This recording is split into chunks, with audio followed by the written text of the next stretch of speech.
Hey everybody, Terry back with you on Tim Travels. So, still in Cumberland, Maryland. Something came up this morning I wanted to talk about, and it doesn't really relate to me, but it does. So, I was at the Loves over in Ohio, where I parked last night. I went in early this morning, got myself a soda and a cup of coffee, and so when I was going to the register, or the one towards the diesel side, I noticed this kind of small gal working there that had her arm in a sling. And my past experience is I've seen cashiers at convenience stores with their arms in a sling. And in the past, it's always been because I don't know why, but they fell and hurt themselves at work. They hurt their shoulder, right? And because I guess women don't know how to fall that well, like guys do. Anyway, no, I'm just being sexist there. But so sure enough, I asked this gal. I said, "Hey, how'd you hurt or what'd you do to your arm or your shoulder?" And she's like, "Oh, I tore my rotator cuff." I knew that was coming. And I said, "Oh, did you do it here?" I also already knew the answer. I don't know why, but I just did. And she's like, "Yeah." I said, "So, have you filed a workers' comp claim?" Because then the lawyer in me takes over. And she's like, "No, because then they'll cut my hours, they'll cut my pay." And I'm like, and so then I kind of was like a lawyer and a dad, because this girl's young enough to be my daughter. And I said, "Look," I said, "you hurt yourself at work. Your shoulder's going to be messed up the rest of your life. You're probably going to need surgery." I said, "Get a workers' comp attorney today. Call somebody today." She's like, "Oh, I live in a small town. There's no lawyers." I'm like, "We're only like 20 miles from Columbus. It's the biggest city in the state. There's a gazillion lawyers in Columbus, right? Call somebody today." I said, "Your shoulder's effed up and it's going to stay that way. Trust me on this, you know?"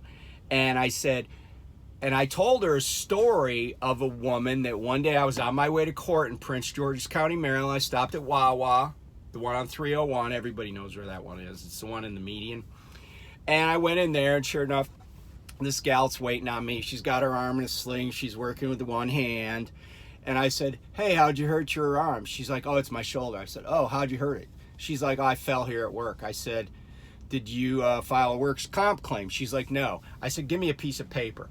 She gave me a piece of paper. I whipped out my pen, and I said, "I'm going to give you a guy's name and his phone number." I said, "You call him and you tell him Terry said to call you." Now, I never saw her again, but she must have called my friend and former boss, Ryan Ferran, who's an attorney in Prince George's County. I actually work for his dad, Big John. But John and Ryan are attorneys there, and they do personal injury, workers' comp, stuff like that. She must have called him, because then I got like a check for $2,000 on a referral fee, because attorneys give each other fees for referrals. So I don't know what the award was, but I can tell you that if I got a referral fee of $2,000, it was substantial, because that would have come out of what Ryan's firm earned, and that would have been a percentage of what the award was. So I told this gal this morning, I said, "Look," I said the same thing to somebody, but I gave her a number. I said, and they sent me $2,000, meaning I'm guessing her award in that case in Maryland was probably over $50,000. I said to the girl today, I said, "Call a lawyer today that does workers' comp. You will thank me later." And so that's my message here. And let's talk about workers' comp for a second. If you get hurt on the job, and when I say if you get hurt on the job, it's any kind of injury. So let me give you some examples. I pull my truck into Springfield and I walk in the Millennium Building to get some food, right? I walk in, They've just mopped the floor with a combination of straight soap and lube oil, okay? Because it's a trucking company. And I slip and I bust my frabbits, okay? That is a workers' comp claim. Why? Because I'm at work, okay? Just because I'm not behind the wheel doesn't mean I'm not working, right? I'm at my company's headquarters. I must be at work, else why would I be there, right? That's work.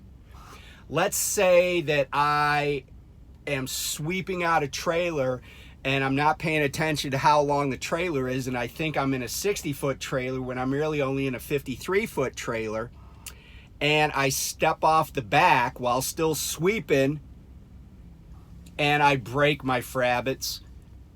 That's a workers' comp claim, okay? Now, let's get into one other that I don't think a lot of people think of. Okay, let's say that I'm driving down the road and somebody pulls out in front of me and I crush them because I'm going 65, like when I hit that deer. Actually, I wasn't going that fast when I hit that deer. But anyway, I'm doing 65 and do the posted speed limit. Not that that really matters that much in this scenario, but somebody pulls out in front of me, I T-bone them, I launch them to wherever people go after they get killed by a truck. But I get injured too. I wrench my knee, I hurt my shoulder because I try to swerve, I hurt my back, or maybe I just get really bad anxiety over the fact that I just sent somebody to the other side. And by the way, PTSD is not uncommon when you're involved in a really serious event or even witness a really serious event. And PTSD, depression, PTSD, anxiety that are induced by stuff that happened on the job is a workers' comp claim. But let's just say it's a physical injury. Let's just say that when I slam into this car, I tear up my knee because my knee goes up under the dash. That's a workers' comp claim. Now, here's the other part of that. It's also a personal injury case, and the defendant in the personal injury case is not going to be the company or the workers' comp insurance carrier. It's going to be the person who pulled out in front of me, or in this case, their estate / their insurance carrier. So it is possible to file claim. So I would file a claim for workers' comp because I was on the job. But then I would also probably hire a personal injury attorney, and a lot of times those guys kind of run together, to handle the personal injury portion of it. You're going to hit, dude? Holy shit. I just watched a guy freaking just clock the side of a truck with his Conestoga flatbed. Now he's backing up straight towards me. I'm not joking about any of this, by the way. Stop, dude. Oh, now he did stop. Sorry to get distracted, but yeah, this guy's from, I think, Jordan. Wait. Anyway. Okay, so where was I? So, let me give you an example of a case that I know about because I used to work. Sorry about the reflection. I used to work when I was in law school, I used to work at a personal injury firm / workers' comp firm / social security disability firm. So my firm represented a police officer, a Prince George's County, Maryland police officer, who had been in an accident at work. He was not at fault. We represented him on his workers' comp claim and on his personal injury claim against the person driving the vehicle that was at fault in the accident. So that's kind of like how personal injury and workers' comp can work together. It's also a little bit about what could constitute workers' comp injury, right? The other thing though that you need to know about workers' comp, if you get hurt on the job, you immediately have to notify your company.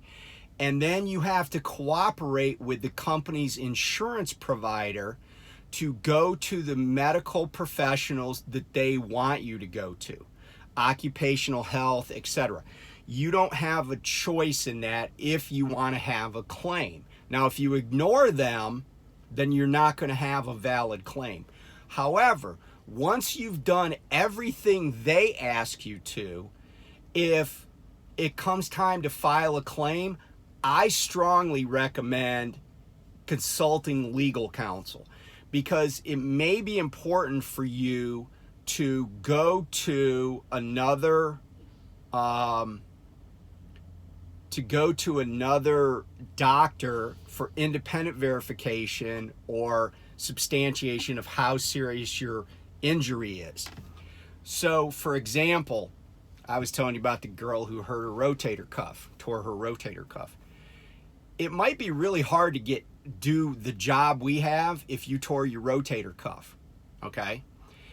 And if you did it on the job, that might take a long time to get better. So you want to make sure that you do everything you're supposed to according to the company and the workers' comp carrier.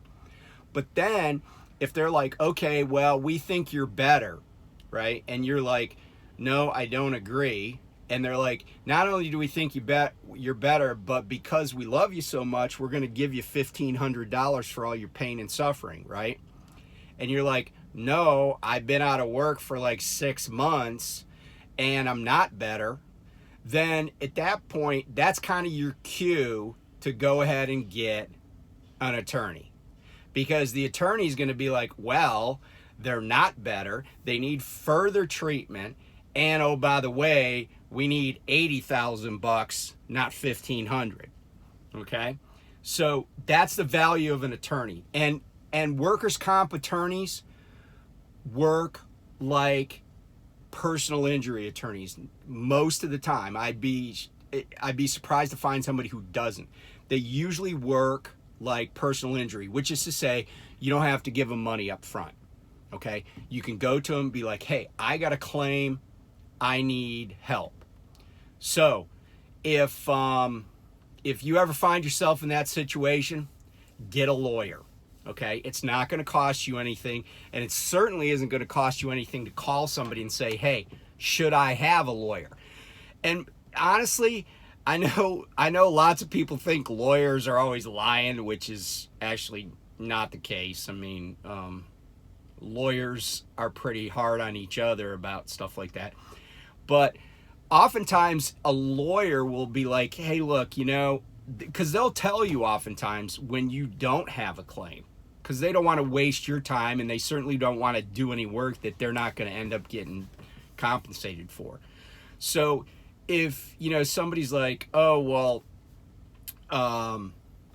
you should get a lawyer, and you talk to a lawyer, if they say, I just don't see it, then that's sort of your answer, but it doesn't mean you can't call a second attorney. Now, if you call 6 attorneys and they all say the exact same thing, then you pretty much have your answer. But most attorneys who practice in that area will be able to say, yeah, I think we should talk. I think we should look at this. And sometimes all it takes is a letter from an attorney to snap an insurance adjuster into reality.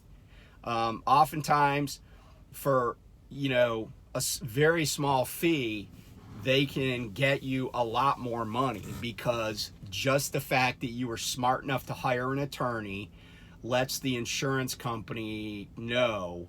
And by the way, it is not usually your company, it's the insurance company. Okay? So don't worry about that.